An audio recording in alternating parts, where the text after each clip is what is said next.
Ça change de Battle Royale pour sûr et vous allez redécouvrir votre humanité les gars, vraiment. Et puis d'ailleurs même, oust le gars.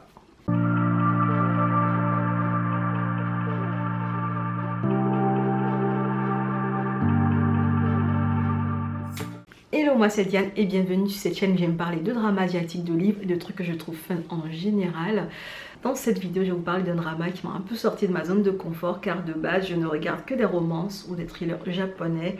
Et ce coup-ci, j'ai voulu m'essayer un peu à un univers post-apocalyptique chez les japonais. Donc je vous parle dans cette vidéo du drama A Pending Train.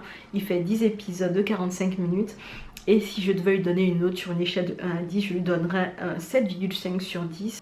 On est sur un univers post-apocalyptique couplé à un voyage dans le temps et on est sur des personnages qui ne se connaissent absolument pas et qui vont devoir s'unir pour trouver de quoi manger, boire et subvenir à leurs besoins primaires. Le plot raconte l'histoire qui suit. Un matin comme un autre, le coiffeur Kayashima Naoya, le professeur de PS Atanao Sae et le pompier Shirahama Yuto vont se retrouver dans le même wagon en direction du centre de Tokyo. Ils sont dans un wagon de train.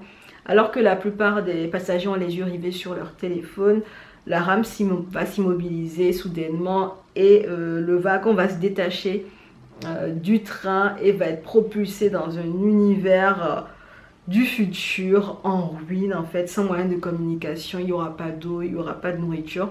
Et toutes les personnes de ce wagon qui a été détaché là devront survivre et comprendre l'environnement dans lequel ils sont tombés. Ce que j'ai à dire de base sur ce drama, c'est que c'est une série qui est assez sympa à regarder. Le choix du voyage dans le temps est couplé au fait que des héros se retrouvent sur des terres inconnues, coupées de toute communication. Et ils vont devoir survivre, créer des choses pour pouvoir se sortir eux-mêmes de leur situation. C'est pas Dr. Stone comme j'aime le dire, mais on n'est pas loin, on est sur une vague quand même reconstruction, remise en place de certaines choses, création d'une société ou d'une communauté pour subvenir aux besoins primaires de celle-ci. Et ça va ressembler aussi un peu à Lost. Donc on va dire que c'est du Dr. Stone mélangé à du Lost de manière un peu, voilà, édulcorée. Voilà, on va dire ça comme ça. On n'est pas sur de la barbarie sanglante des amis. Le fait qu'il manque des ressources ne font pas qu'ils pètent un câble et qu'ils commencent à se tuer comme pas possible, à se zigouiller, comme c'est le cas souvent dans les séries américaines. Même parfois aussi coréenne, même parfois aussi japonaise, Battle Royale, voilà. Il n'y a pas d'effusion de sang et c'est plutôt agréable. Sincèrement, si on veut une période spooky qui n'est pas trop prise de tête, c'est un drama vraiment qui vous fait vous sentir bien parce qu'ils vont développer dans cette série les personnages, leur interaction, ils vont essayer de créer cette communauté où il y aura beaucoup de bienveillance, chacun vous veillera au bien et à la survie de l'autre. Il y a beaucoup de profondeur qui sont apportées du coup aux personnages parce qu'on va creuser leur vie dans le passé avant que l'incident n'arrive et ce que ça peut avoir comme impact sur ce qu'ils rapportent dans le game de la société ou de la communauté qu'ils sont en train de créer. On aura deux leaders charismatiques qui auront des caractères très opposés, l'un étant trop optimiste, un peu trop dans l'utopie, trop bon, trop gentil, et l'autre étant très défaitiste, dur, franc. Et ça équilibre les choses parce que, voilà, ça contrebalance bien, hein, parce que trop d'utopie dans les conditions dans lesquelles ils sont, c'était dangereux. Et le côté où le défaitisme ramenait beaucoup de réalisme parfois sur des actions qu'ils doivent mener pour la suite de leur communauté faisait que finalement, ils s'en sortaient plutôt bien. Ça fait du bien aussi de revoir Yuki Yamada. Je ne l'avais pas vu dans un drama depuis très longtemps. Ça fait un moment que je ne l'ai pas vu dans un drama. Je sais que je le vois parfois dans les films, mais dans les dramas, ça faisait longtemps que je ne l'avais pas vu dedans. Et Eiji Akaso me surprendra toujours. Ce monsieur, cet acteur, j'adore les choix qu'il fait. J'aime bien les risques qu'il prend en fait dans ses choix de films, dans ses choix de projets.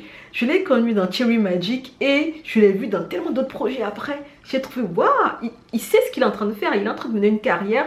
Il est en train de choisir des trucs qui vont le mener quelque part. Donc j'aime bien les choix qu'il fait so far et j'aime bien ce qu'il fait comme projet.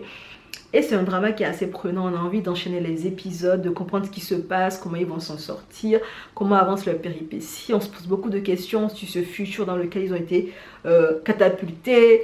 Est-ce que c'est quelque chose qui peut être changé? Est-ce qu'ils peuvent revenir dans leur réalité à eux, dans leur temporalité? Comment est-ce qu'ils vont devoir gérer ça alors qu'ils n'ont aucun moyen technique, technologique? Bref, il y a beaucoup de choses, de questions qu'on se pose et auxquelles ils vont essayer de répondre à travers les différents épisodes. Et à chaque fois que tu en finis un, tu enchaînes l'autre pour comprendre un peu plus ce qui se passe. J'ai eu du mal avec quelques personnages, j'ai envie de jeter par la fenêtre littéralement parce que je trouvais qu'ils ne servaient à rien dans cette histoire. Honnêtement, il y a deux personnages que je visualise là. Si j'arrive à me souvenir, je vais vous montrer leur tête. Hein? J'avais envie de les balancer par la fenêtre, mais la fenêtre de quoi? Bref.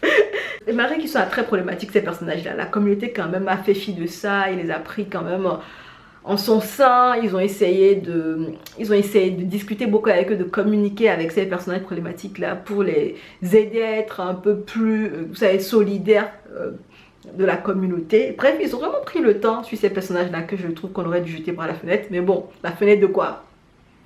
Question sans réponse. C'est un drama qui est rempli de bienveillance et de bons sentiments. En fait, il y en a partout, partout, partout.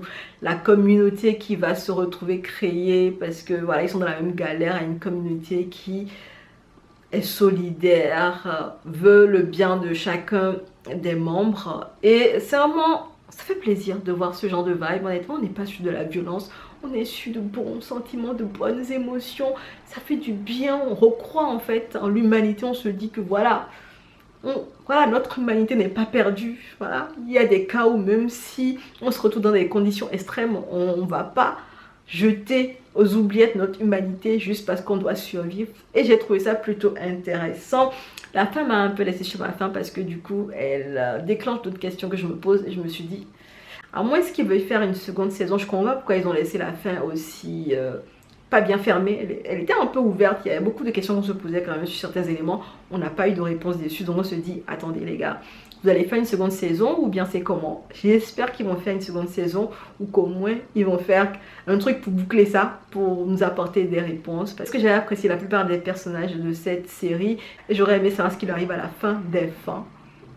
Je sais pas si je spoil pas. Bref, c'est un drama que j'ai beaucoup aimé regarder parce que c'était voilà, c'était vraiment rempli de bons sentiments. Honnêtement, j'étais bien, j'étais dans un petit cocon de bonheur, de gentillesse. Tout le monde il était beau, tout le monde il était mignon et j'aime bien quand on me met dans ce genre de vibe parce que je trouve maintenant que les gens ils aiment trop les trucs gore en fait. Les gens ne proposent que des trucs gore et j'ai trouvé que c'était assez intelligent de contrebalancer le truc avec cette série qui parle de survival aussi, mais qui pour le coup n'est absolument pas gore. Donc j'ai vraiment kiffé.